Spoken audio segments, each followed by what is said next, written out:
Hello, everybody. Welcome back to the Running Real Estate Podcast. Today, we are excited to continue on here with kind of our local spotlight a little bit. We have somebody today that has done a fantastic job promoting a key asset to our community, and that's Atlantic General Hospital. So today, I'm excited to welcome the Vice President of Public Relations for Atlantic General Hospital, Toni Keiser. Hi. Hi there. Thanks for joining us. Thanks for having me. Yeah. So, Toni, we were talking here off camera a little bit, kind of about your role with the hospital here and your history with the hospital. But I was wondering if maybe you could kind of start off and let our audience know a little bit more about Toni and then kind of how you ended up in your role. Sure. I actually started my career in Baltimore doing marketing and advertising for an agency that supported hospitals and health centers in the Baltimore regional area. Kind of got pregnant with my first son and moved here about 4 years after graduating from college because I'd gone to Salisbury and wanted to bring my family back to where I loved, which is by the beach. So as soon as I found out I was pregnant, I told my husband we were moving, and we came back, and he was luckily able to transfer within the company he was working with to the beach because they had a location here. I was going to be a stay-at-home mom. Ironically, the hospital had just recently opened about 2.5 years before we moved here. Had no idea there was a hospital here. Mm-hmm. One of the physicians I had worked with and had an account with in Baltimore was being recruited to the area. And he said, hey, what kind of marketing, advertising, promotion are you doing for the hospital? And they weren't doing any. It was a brand new hospital. They were adding departments as they were financially able. He said, so I have this person that just moved to the area. I'm sure you could contact her and she'd be willing to do some consulting for you. So I got a phone call from Bill Donatelli. And originally I said, no, I have a new baby. I don't have time. He said, how about consulting? And I said, I could do a couple hours a week. And I'll never forget my first interview with Bill. I was sitting in the lobby waiting for Bill to come out and meet me. And I remember, coming from Baltimore, you're in, GBMC, you're in University of Maryland, people walk by, nobody talks to you. Everybody that walked through that lobby said, hello, how are you? How are things going? They knew each other's kids. They knew each other's grandkids. I saw so-and-so on the ball field. I saw so-and-so at church. It was unreal to me. I was like, where am I? This doesn't happen in any other hospital I've ever been in. Right. And then I consulted with them for about a year or two and then came on full time. So I think it was less expensive for them to bring me on full time than consult with me. Got it. Well, it's interesting how you talk about, when the hospital was in its infancy and really nobody knew about it. You didn't know about it. And I think of business. I'm like, so what do you bring in first? Do you bring in the hospital or do you bring awareness? Mm-hmm. And you need the awareness to be able to grow the hospital. I think there was awareness with the locals, a ton of awareness. And I think that I was so fortunate because I was groomed by some of the most inspirational people I think that I could imagine being able to meet in this community, people that fought and worked to bring that hospital here. And they really took me under their wing. And I'm very grateful for that. But there was definitely local awareness and so much local support. And to this day, that's still there. People walk in and they point to their brick, they point to their cornerstone, they point to the paintbrush that they helped with. But really, the drive to bring the hospital here started in 1940. Really? With Hale Harrison Sr., Dr. Townsend, some of the original people that knew they needed health care in this area.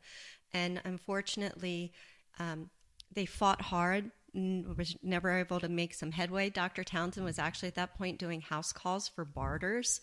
And so he used to tell me the stories about, the history behind them trying to bring even a health center to this area. And then it started again in the early 80s when another local group of individuals, it was Jim Barrett and Delegate Pilchard and Mr. Warfield and Adam Schall and Hal Harrison and Dr. Townsend, and I could go on and on, Mrs. Phillips and Eunice, and just such a strong group of people, Adam Schall, Jay Berge, and they really fought. I mean, they fought the the county commissioners. They went up to the state. They fought to get the certificate of need. They raised every dollar in the community to build that hospital, and that all came locally. It was a ground boots on the ground effort. So a lot of the local community knew that they were here and what they could do. But somebody coming in new to the area, especially with a brand new baby, I was here, I had a child, and when they called me and said, "Can you come in for your interview?" I said, "Well, sure, where are you located?" And they told me where they were. I said, "Oh, you're across from my vet's office." I knew where the vet was. I didn't know where the hospital was. So, it was really creating awareness for people moving to the area. And I could see for you where that ties into real estate, because that's also when Ocean Pines was really going through their boom. Right. So you had a lot of people with second homes, a lot of people retiring to the area. And the economic growth we've seen since then. I mean, when we moved here, all you had was a Roses. They would turn all the stoplights off on Route 50, So there was a tremendous growth going on at the same time that the hospital was really getting established and building their roots. And so it was important to educate the newer people moving to the community or relocating as to where we were and what we're capable of. Right. Super exciting times. Honestly, the growth that took place during that period of time is huge. And some of these names that you're mentioning, I mean, they're cornerstones in our community. They've built this community. And I think it's pretty interesting that, they had the foresight. They wanted to make sure that we had good health care, or a hospital, beyond good health care, but an actual hospital for our community, which is key when you look at growth. You're absolutely right. When it comes to real estate, and this is one of the main reasons I really wanted to have you on here, is because when it comes to real estate, we have a couple things. We got so many people who are now relocating here. This is going to be their home. They're retiring here, or they're just moving because they want kind of a more interesting place, a better place where they feel welcomed. Like you said, walking into the hospital here versus maybe in the city is a different feel. Absolutely. And they want that. They want that to be part of their lifestyle. And then, so you have that piece where there's so many people moving here, but then also how much the hospital serves our vacationers, on an annual basis. So you gave us great history on the hospital. What year was it opened? It opened in 1993. May of 1993. We just celebrated our anniversary 3 weeks ago. Okay. And we still have we have 5 or 6 of our original employees there that just celebrated their 30-year anniversary. Oh, my gosh. 2 are on our administrative staff. So, actually, Ann Berge, who is our Vice President of Medical Affairs and quality, she was our second employee ever hired. And then Kim Justice, who oversees our planning and operations, was the third employee ever hired. Really? Mm-hmm. I didn't know Ann was there that long. She was our neighbor. So my first house I ever bought in Bishopville was right next to Ann. Yeah. And so I've known her for quite some time. I still own that house next to her house. I didn't realize she was there that long. I'll have to tell her when I get back. Yeah. I should have sent her here. Yeah, we could have traded stories. I remember her boys growing up, and now my oldest son is like the age they were when we first moved in. So, pretty cool. So being there almost from the beginning, you've seen a lot of growth. What can you tell me as far as what did the hospital look like those first couple of years as far as number of employees, services offered versus what it looks like today? So like any other startup business, you expand as you are able. And we have been so fortunate to have such a generous community because we are a not-for-profit organization. So the only way we can build, grow, expand, recruit is through the generosity of our community. And we still have some of our founding members, cornerstones of that built our foundation, serving on our foundation, and it's expanded. It's actually almost generational at this point. And so it's been very inspirational to see the support that we've received, and through that support, we've been able to continue to expand. So originally when the hospital opened, part of the reason we got the certificate of need is, as you mentioned before, we service Ocean City, which is, I think, the second largest city in the state, right, 4 months out of the year. So we oversized our emergency room. So when we got the certificate of need, they gave it to us for acute care services. Originally, the hospital had a wing that was for long-term long-term care services because of the aging population we served, and then an oversized emergency room as well as an acute care center, lab, imaging, all the normal hospital things. Right.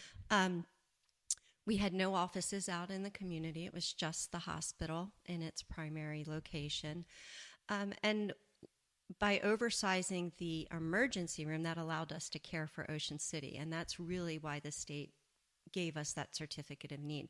Because not only from a healthcare standpoint was it taking people 40 minutes to get to the nearest hospital. I remember one of our founding members, Joe Moore, who told me that he had a friend that was experiencing a cardiac event, and he remembers to this day the EMS person that took him away saying, if we make it to Willard's, he'll be fine. But that was kind of the line, that if you got there, you'll be fine. And he thought, that's just not okay. And that's when he really joined in the effort to bring the hospital here. So by expanding that oversizing the emergency room, it really allowed us to not only care for our local community, but also Ocean City during the summer months. From that time, we grew. We realized we did not need the entire wing for the long-term care, so that was kind of the transition from being into the hospital into going to assisted living. And we absolutely needed the rooms for acute care, acute-based medical surgical care. We have a 6-bed ICU. It started as 2, grew to 6. I think we're at 8 now with 2 step-downs. 4 surgical suites, which we fully operate. We just put in a new Mako robot. We're one of the only hospitals on the Eastern Shore to have that technology in our hospital. In 1996, we purchased 2 of provider offices that were already established, and we created the Atlantic General Health System, which is now 19 offices in Maryland and Delaware. And I believe we're up to 40-some providers in our family practice and specialty care division of the health system. And we started, when we opened the hospital, with 30 physicians on staff, and now we have over 260 on staff. Really? Yeah. That's amazing that it could grow that much, 30 to 260 physicians. Most of which live in our community. Yes. Which has been, I'm just wondering about the economic impact of the hospital has to be huge from what it was, originally to where it is now. Yeah, I think, and you see a lot of that. As I said, when the hospital opened, we had roses, we had stoplights. It was tremendously difficult for us to recruit providers to this area when the hospital first opened because of that reason. They're coming out of residency. They're used to working in bigger hospitals. They have things for their wives or their peers to enjoy, as far as arts, entertainment, shopping. Imagine moving somebody down here and the only place they have to go shopping was the local Roses. So it was a little bit of a difficult sell. Tough sell. And we would recruit it was very difficult, even from a financial standpoint, because we would recruit the providers here. There used to be an on-call, 1 in 10. Now they're here like 1 in 2. So the spouse is home alone with the kids. They're not happy. They don't have anywhere to go. So we saw a lot of turnover, which was also, financially draining for the hospital to see that turnover from the providers that would come, stay about a year, and then go back because they just weren't happy here.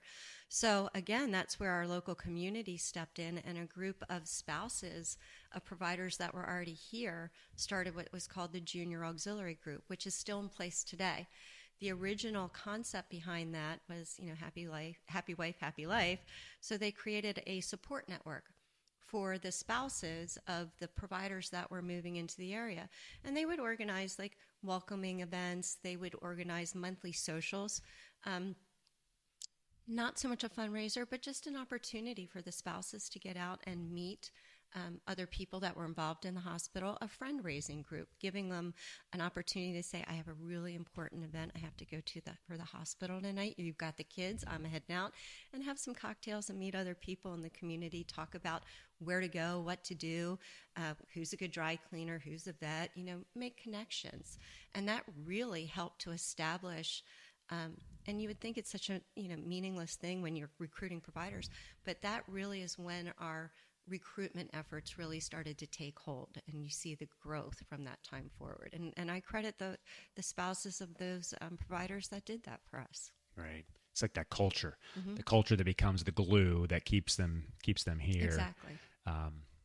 Which is tough when you're growing any business. You have typically the need, the demand for the employees, and then you got to get the employees there, and then how are they going to, are they going to stay? Mm-hmm. I mean, obviously we live in a beautiful place. I mean, it's a great spot to raise, families, and obviously we have the beach, and, the lifestyle that we have is pretty awesome. But at the same time, you need other people to talk to, and you need additional services like shopping. Yeah, and you can see, with the growth and the recruitment that we've had, not only in the medical staff, but with also the staff to run the offices, to work in the offices, the nurses, the med-surg techs, the medical office support that we have.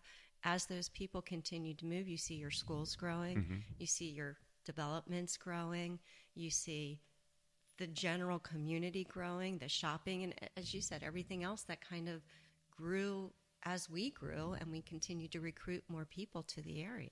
Right.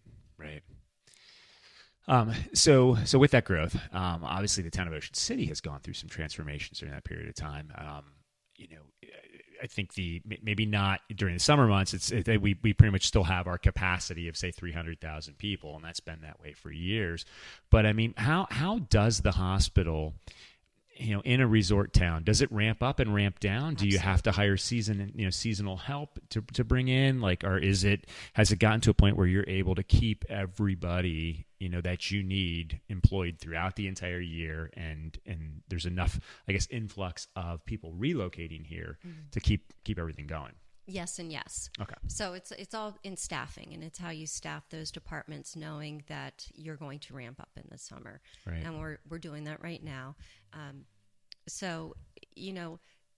Yes, we use some agency support, but we try not to, both from a financial standpoint, because, it's much more expensive to use agency, but also out of equity for our existing providers. Mm-hmm. It's really hard for a nurse that's, been there dedicated year round, providing tremendous and terrific service to our patients, knows the hospital inside and out, and working alongside of an agency nurse that's there for 3 weeks making triple the money that she's making. So what we offer is opportunities for our existing staff to take extra shifts at premium pay, which then allows them to receive the same benefits that agencies taking, and us to allow us to staff those departments when we have the higher census in the summer months.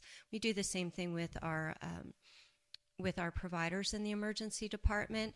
I'm not sure if you're aware, but we actually contract with our providers, the physicians and PAs in our emergency department, and it's a group called Emergency Services Associates. So they have the same providers both in McCready, Atlantic General, and PRMC, Tidal Health. So really, no matter what emergency room you're going to see the same providers because they service all three locations. With that, they also are familiar with ramping up, so they adjust their staffing between the hospitals and then have providers on call if we have a particularly high day and need to call more people in. Got it. Yeah, and you just never know what you're going to get. Obviously, I mean, and this might be out of your realm, but I mean, there's has to be huge planning that goes into place depending on the weekend. In Ocean City, we're kind of in the spring and the fall, a weekend type of town where we have events. Mm-hmm. It's Bike Week, it's cruisers, it's air show, and there's different groups that come in, and I guess there's sometimes different needs at the hospital. There is, but they're going to be the same no matter if it's an event or not, because, who knows the days that we're going to have terrible rip currents or we're going to have terrible, break on shore. It's just or heat exhaustion. Mm-hmm. We see it all. It's just, it's really serving a tourist community, but also helping to drive tourism with people feeling safe and knowing they're going to be cared for. Nobody, and from a marketing and advertising perspective, I don't do a lot with the tourism community because nobody wants to plan vacation thinking I'm going to get hurt and need a hospital. Right. But what we want to do is make sure that everybody that's going to be involved, so the people working in the hotels, the lifeguards, the EMS, know where to direct people when they get hurt. Because that's not the first thing you're going to look at when you go on vacation. even myself, when I plan a vacation, I don't go and look for where the nearest hospital is. Maybe the church, because I need to tell my mom I do go to church on vacation, but never the hospital. I don't want to think about it. Yeah, you're absolutely right. You just kind of assume that there's going to be care there if you need it, and I'm assuming that the partnership with the local EMS, the police force, the lifeguards has to be crucial to determine, if they're coming to Berlin or if they're going someplace else, if they do have some sort of injury. So that being said, we know the hospital does a fantastic job. If you're in Ocean City, you can feel comfortable that you're going to have a great place to go if you need it. But then when we look at the actual growth of our community, and we look at, you mentioned in the beginning there, it was really just the hospital staff only. And then you grew and you started building the Atlantic General Network. Is that correct? And so how many offices are there now, did you 19. say? 19 offices outside of that then service the hospital. Well, those are our primary and our primary care offices and specialty offices. We also have an outpatient lab, and now we are in the midst of building the Godolsky Medical Center in Ocean Pines, which will also have outpatient imaging, outpatient lab. We will put a second pharmacy there for the community. We have an inpatient and outpatient Ready Scripts pharmacy in the hospital right now, but we'll put a second location there. We'll be expanding primary and secondary care. We'll have pediatrics. We'll have rheumatology and endocrinology. So really creating a great one-stop location for our community there. Right there by Ocean Pines. Right. Okay. Which is huge. And that's the question that I get, from the real estate standpoint, real estate sales, that is. Obviously with rentals, you have more of the first aid, the emergency room type need. But when it comes to real estate sales, a lot of these people who are relocating here or retiring here, they want to know, where can they go? What's the health system like? And that's I think that the key piece to the Atlantic General Hospital is that growth that has allowed the community to expand. And that's the important growth, truly, is the growth out in the community, out in the offices. That was, predominantly the reasoning behind expanding into the Godolsky Medical Center, because that's where access to care is critical. You always want that to be your first line of care. The emergency room should not be your family practice provider or your only stop for care. It's the most expensive and least efficient way for you to receive care.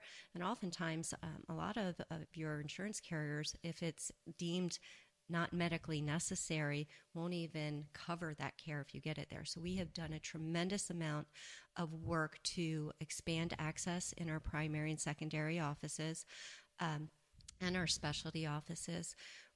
Tremendous work in opening access on our provider panels to allow people to access care where it's better served. And a lot of education for people because, they see it as a quick one-stop. I shouldn't be taking my child to the emergency room for an earache if I can get them into my pediatric office or to an urgent care center. And even an urgent care center is better utilization of care for the patient and the payer than coming to the emergency room. So the emergency room truly should always be your last stop if it's an emergency. Got it. So with all the growth and the network itself, obviously you have to pay for that, and you're a nonprofit, and I guess that probably ties in a lot with what you do and your role, as Vice President of Public Relations. Obviously, the hospital is very successful, but you've helped that. So maybe you can go into, tell us a little bit more about what does your day-to-day look like? What are you all getting into besides coming over here to help us with the podcast and spreading the word, obviously, to our 65,000 people in our database? So I like to say, well, I guess it's fair in any department in the hospital, no day is ever the same. Except maybe in the finance office. I'll have to ask them on this. But, and I think that's what's kept me here so long is because no day is never the same. And I will guarantee you whatever I think I'm going to get done that day gets side rail within an hour and a half of entering the facility. But it's the fun job. I kind of get to be the cheerleader. I get to work with fabulous people that support the hospital throughout the community. I always tell people, and I hope my CEO never sees this podcast, but I report to my CEO, I'm engaged by my community. They are who drive what I do on a daily basis. And I do feel like they are the true owners of the hospital, because we are independently owned and we're governed by an independent community-based board. So they truly are, who give me the support to do what we do as an organization. Typical day, I'm responsible for marketing, advertising, communications. I have a great team that supports me there of 2 people. So you can imagine the amount of work it takes for us as a group to do that. I'm also responsible for fundraising, which is our foundation. We have 3 people in that department, but we work with 150 wonderful volunteers that help us with special events, that help us with major gifts, that help us with planned giving, that help us write grants, who just help us spread the word throughout the community about the importance of supporting the hospital. And then we have the volunteers, the auxiliary, which is the service arm of the hospital. We have about 300 volunteers that work in every department, every office. They run our thrift shop. We own a thrift shop located just down the street from the hospital. We have no paid management there. That's all volunteers.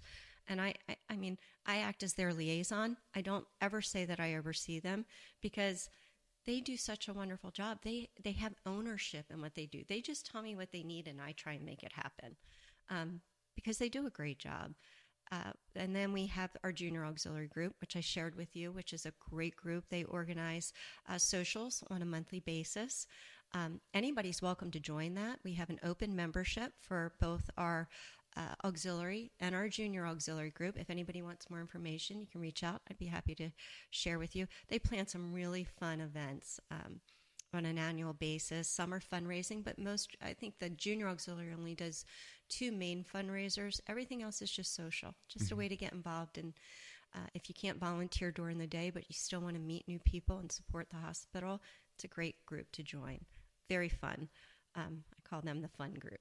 That's the fun part of my job.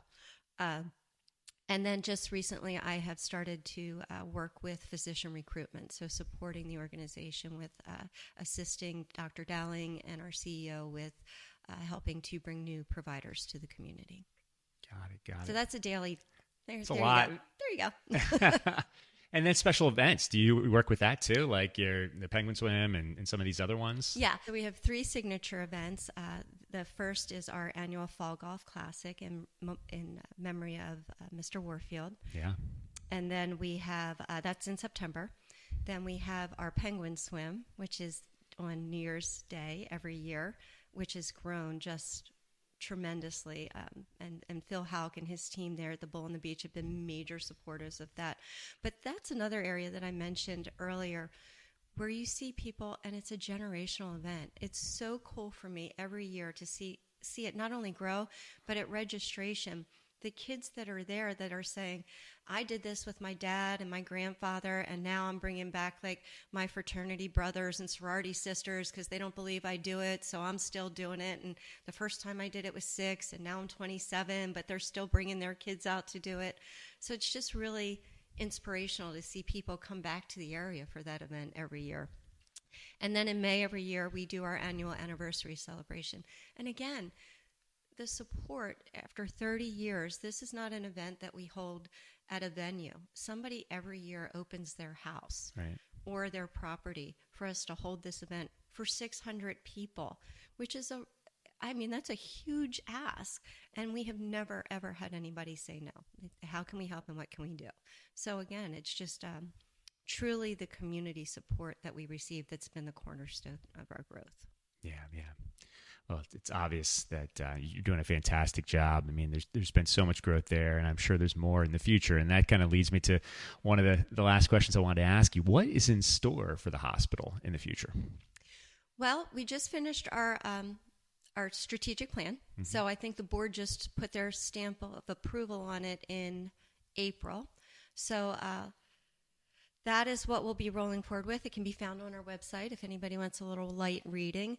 But really, truly, where we are now is, as I mentioned earlier, creating access for our community, making it easier for our community to access our services, continuing to recruit so that people relocating to the area, existing individuals that have not yet established with a primary care provider can, opening panels, looking at our quality metrics, reducing length of stay in the hospital.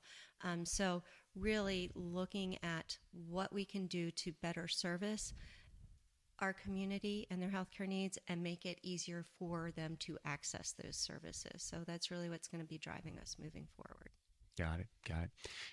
And working with our population health department, we are still we still service a predominantly rural area. So we have a lot of individuals in our community that don't have transportation, can't get to Berlin, can't get to their local provider offices. So we're also looking to implement some technology, either with telehealth or using mobile services of some sort.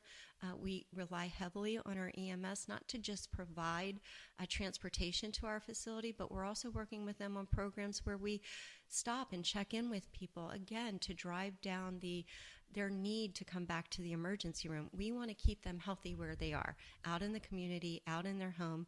We partner with Chesapeake Housing Mission. We were just out. We had a group of volunteers from the hospital that goes out once a month from the spring to the fall and builds ramps, fixes housing issues so that people are prevented from falling or needing to utilize our services in the emergency room. So really trying to keep people healthy where they are. Right.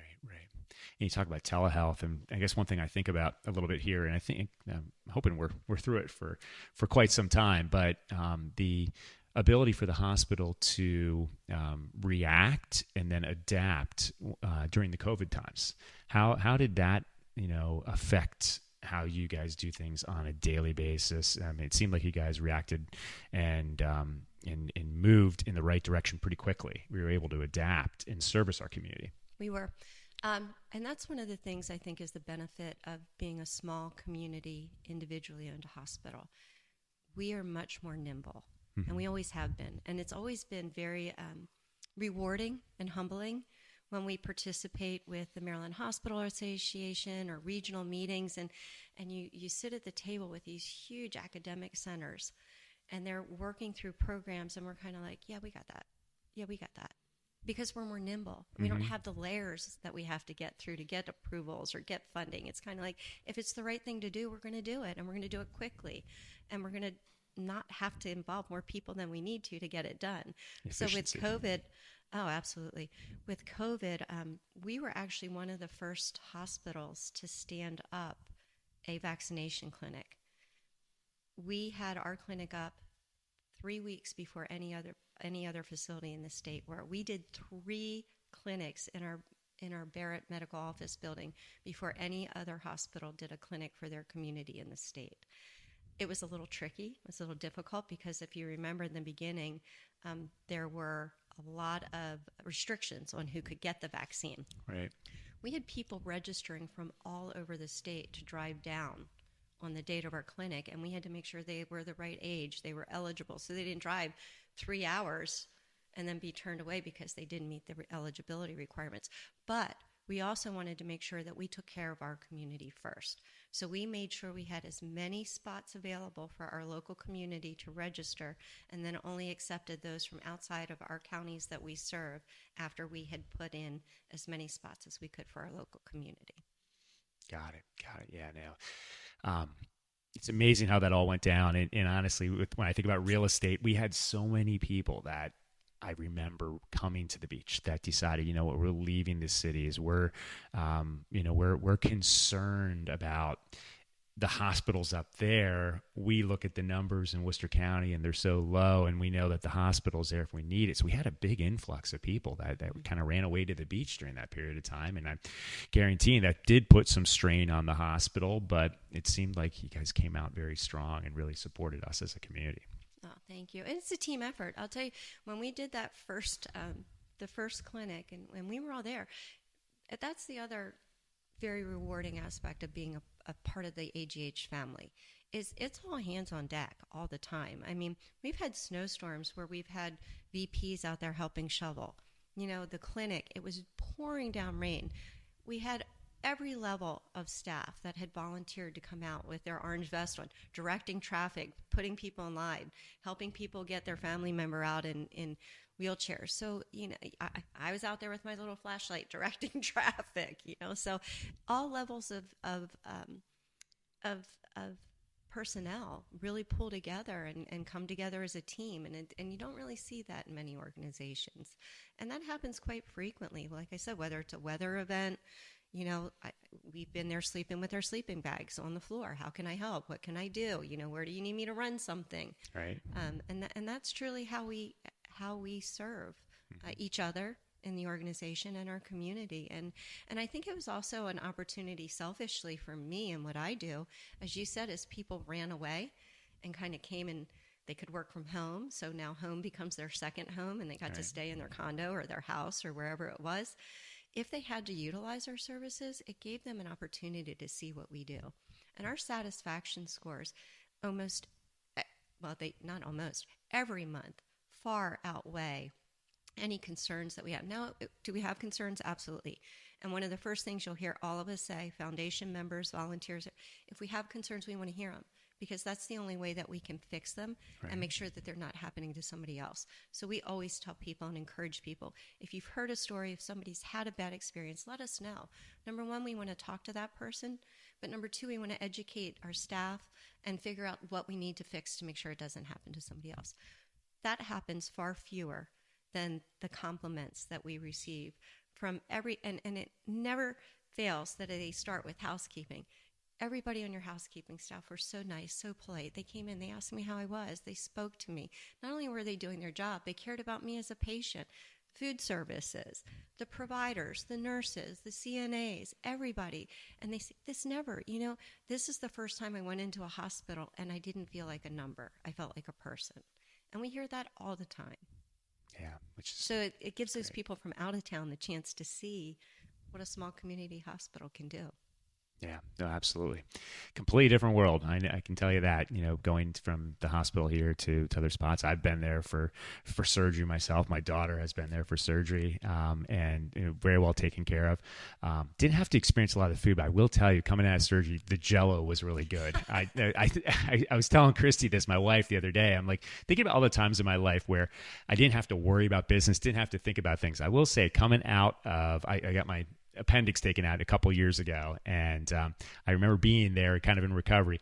It was one of the few times over the course of my 21 years selling real estate that I didn't have to worry about anything. I just relaxed. I had my Jell-O and I was well taken care of at Atlantic General Hospital. So we've had good experience. Tremendous compliments on our food too. People are not expecting to get what they get when they come to our hospital. Actually, we have board members that come in because they come in and pick up dinner to take home. For years, Jim Barrett had, his car dealership down the street. And one of the things they started when the hospital very first opened, way before my time, was they had Meatloaf Monday. It is in place to this day. And you would be shocked at how many local community members come in for lunch or to pick up dinner on Meatloaf Monday. So we have people that come over and just have lunch meetings there. So it's kind of crazy, that's one of the things. I'm a sucker for meatloaf too. It just, but on a regular basis, and that's the other compliment we get is it's because you're cooking, like I said, for your friends and family, and that's how our staff feels about treating patients, caring for patients, cooking for patients. You're always feeling like you're treating your friend, your neighbor, or somebody else's friend or neighbor. Yeah. Well, that's all great information here. We really appreciate you sharing with us. What else do we need to know about the hospitals, or anything else that maybe some people coming in from out of the area might not know and that they should know? I think it's important for the community to know that although we are a small community rural hospital, we should be and can be your first stop for care for everything. There's some misconceptions out there. No, we don't have a pediatric unit, but yes, we can care for pediatric patients. As you just said, your daughter had surgery there. Mm-hmm. We have the ability to care for pediatric patients on an inpatient basis. cardiac care. There's a big misconception there that we don't do cardiac care. We have cardiologists on our medical staff. Now, there are things that we can't do, but we can be your first stop for care. We can treat you as an inpatient. We'll transfer you out for anything that we're not able to do, and then they'll bring you back so that you can be cared for with the community and the providers that you're accustomed to. Again, we were talking earlier about Delaware. We have provider offices in Delaware, but a lot of the Delaware community doesn't know that they can come to the hospital to receive their ancillary services. And sometimes it's closer and actually less expensive for them, but they feel because they're, across the line that they have to continue with that ancillary care in Delaware. And that's not true. They can use our outpatient lab or outpatient imaging, our hospital services for any of their care. And the benefit to that, if they're using one of our providers in Delaware, all of that information is going to go directly into their EMR, so they'll have access to it, as will their provider immediately. Got it. That's great. If anybody wants to get involved, whether it's the junior auxiliary, they want to do one of your events like the golf outing or support the hospital in any way, what's the best way for them to reach out and or to get information on that? They can certainly contact me directly. My phone number, emails, all over our website. Or they can go to our website, which is www.atlanticgeneral.org. Or contact our administrative office, and they'll put you in touch with me. But I have an open door policy. I'm happy to meet any new community members, any existing community members that want to get involved in any of our areas, auxiliary, junior auxiliary, foundation, support any of the events. And all of those applications are on our website as well. Okay, great. Well, thank you for your time today. Yeah. I really appreciate you coming in. I know it's going to be a huge resource and asset for our listeners. Like I said, we have so many people who love Ocean City first as a vacationer, but then are thinking more and more about wanting to live in the greater area, not just Ocean City, but obviously the Delaware beaches as well. So I can't think of a better person to come on here and talk about one of the cornerstones of our community, and that's Atlantic General Hospital. So thank you for your time. Thanks so much for having me. No, it's our pleasure. Thank you for tuning in. If you like this information, please like, share, subscribe, and we will see you next time on the Running Real Estate Podcast.